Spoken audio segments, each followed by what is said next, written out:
पुढील 1 वर्ष सोने खरेदी करू नका, काही झालं तरी.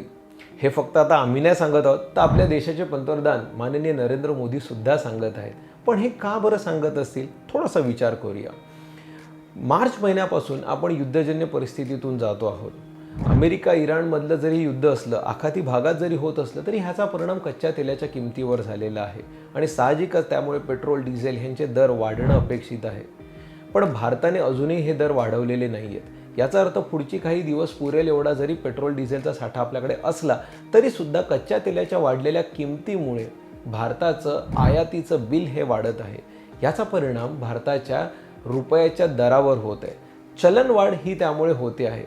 डॉलरचं मूल्य हे रुपयाच्या तुलनेत वाढलेलं आहे, म्हणजेच रुपयाचं अवमूल्यन होत आहे आणि रुपयाचं अवमूल्यन झालं तर ह्याचा परिणाम साहजिकच आपल्या परकीय चलनाच्या साठ्यावर होतो आहे.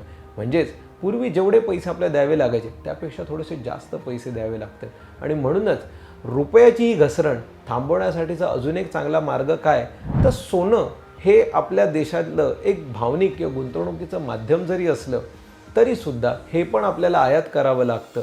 आज आपल्या देशाला गरज ही एनर्जी म्हणजेच ऊर्जेची जास्त आहे, पण दिखाव्याची कमी आहे, हे कुठेतरी नकळत त्यांना सांगायचं असेल.